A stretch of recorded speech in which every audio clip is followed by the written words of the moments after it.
운송 서류 중에서 선화증권 먼저 보겠습니다. 선화증권의 기능은 첫 번째 운송 계약의 증거고, 그 다음에 화물 수령 중이며 권리증서다. 요 5번, 6번만 보겠습니다. 환적 선화증권. 하나의 운송수단으로 도착지까지 운송되지 않고 여러 운송수단을 통해 운송되는 경우에 사용되며 각 구간의 운송인은 별개 책임을 지게 된다.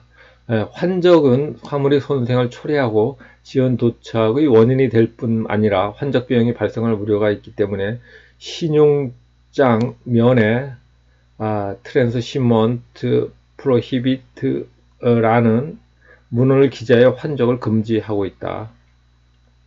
그 다음에 통가선화증권을 보겠습니다. 운송화물이 목적지에 도착할 때까지 서로 다른 둘 이상의 운송기간, 즉 해운, 육운, 공운을 교대로 사용하여 운송되는 경우다. 이럴 경우에 첫 번째 운송업자가 그 전 운송기간에 대해서 발행하는 것이 선화증권이다. 통가선화증권이다. 통가선화증권은 선사, 마스터 BL을 발행하는 선사 및 운송 주선인 하우스 BL을 발행하는 운송 주선인 이 최초 화물을 인수 시 발급을 한다. 한 아세안 FTA 부속서 3에 보면은 제19조에 따라 제3국을 경유하여 수입된 물품이 직접 운송하는 주요건을 입증하기 위해 통가선화증권은 반드시 제출해야 될 서류로 규정하고 있습니다. 여기 필수 기재사항에 보면은 기재의 생략 보겠습니다. 위 기재사항 중 이 기재사항이 운송인이 실제로 수령한 물품을 운송을 정확하게 표시하고 있지 아니하다 의심할 만한 상당한 이유가 있을 때는 이를 확인할 방법이 없는 때 기재를 생략할 수 있다. 그 다음에 선화증권의 기재 효력을 보겠습니다. 선화증권 기재 효력은 계약의 체결 및 물품 선적의 추정이고, 그 다음에 운송인의 책임에 대한 기재 효력이 있다. 그 다음에 물품 인도 볼까요? 첫 번째, 여러 통의 선화증권과 물품 인도. 양육항에서 여러 통의 선화증권 중 한 통을 소지한 자가 운송물의 인도를 청구하는 경우에는 선장은 그 인도를 거부하지 못한다. 두 번째, 효력의 상실. 여러 통의 선화증권 중 한 통의 소지인이 운송물의 인도를 받은 때에는 다른 선화증권은 그 효력을 잇는다. 세 번째, 2인 이상의 소지인의 운송물 인도 청탁과 공탁. 2인 이상의 선화증권 소지인이 운송물의 인도를 청구할 때 사장은 지체 없이 운송물을 공탁하고 각 청구자에게 그 통지를 발송해야 된다. 여러 명의 선화증권 소지인의 순위는 먼저 교부받은 자가 우선권을 가지며, 또한 격지자의 발송 선화증권에 대해서 선화증권은 그 발송한 때를 교부받은 때로 간주한다, 이렇게 되어 있습니다. 네, 전자선화증권 보겠습니다. 전자선화증권의 등록기관이란 법무부 장관의 지정을 받아 전자선화증권의 발행 등록, 양도, 서면선화증권으로서의 전환 및 관련 전자기록의 보존 등의 업무를 처리하는 자를 말한다. 그 다음에 전자선화증권의 권리자는 등록기관으로부터 최초로 전자선화증권을 발행받은 자 또는 전자선화증권의 양수인을 말한다. 양도인이 아니고 양수인입니다. 이 시험에 잘 나와서 제가 빨간 글씨로 양도인이 아니라는 표시를 해놨습니다. 그 다음에 이제 여기 전자선화증권의 보존을 볼까요?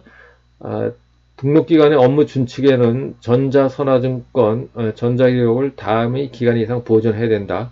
첫 번째, 운송물의 인도가 이루어진 경우 인도한 날로부터 10년. 두 번째, 운송물의 인도가 이루어지지 않은 경우에는 전자선화증권 기록이 작성된 날로부터 10년이고요. 그 다음에 세 번째, 서면 선화증권으로 전환된 경우 해당 전자선화증권의 전자등록부 폐쇄된 날로부터 10년간 전자선화증권을 보존해야 된다 이렇게 규정되어 있습니다. 그 다음에 해상 화물 운송장 보겠습니다. 해상 화물 운송장은 선화증권과 마찬가지 운송계약의 증거, 즉 화물 수출의 증거로서 발행되는 운송 서류이다. 그러나 양육지에서 화물과 상한으로 제출되는 것을 요구하지 않으므로 유가증권이 아니다. 또한 선화증권과는 달리 기명식 비유통증권으로만 발행된다.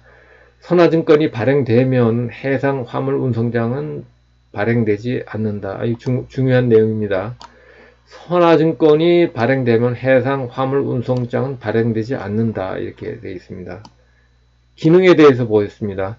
선화증권은 이렇게 계약 체결 증거와 화물 수령증의 역할도 하고 권리 증서로서 유가증권이지만은 해상 화물 운송장과 항공 화물 운송장은 계약 체결의 증거와 화물 수령증의 증거는 있지만은 권리 증서로서의 권리는 없다.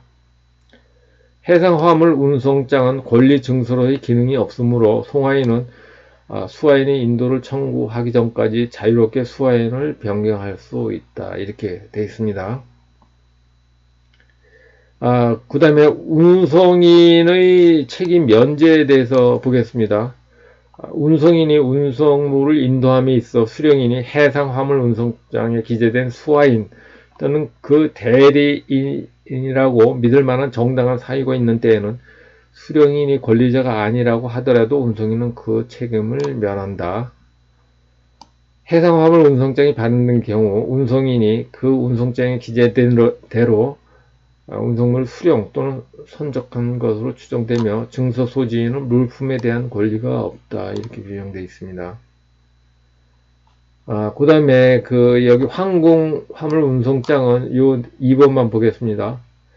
항공 화물 운송장 작성은 법률적으로 송화인이 작성하여 항공사에 교부하도록 되어 있으나 편의상 운송인 또 운송 주선인이 발급을 해도 전혀 문제 없다. 이렇게 규정되어 있습니다. 예, 여기까지 하겠습니다.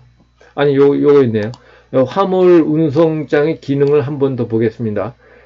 계약 체결의 추정과 운송물 수령의 추정이 되며 기재사항의 효력을 발휘한다. 이렇게 세 가지로 알고 계시면 될 것 같습니다.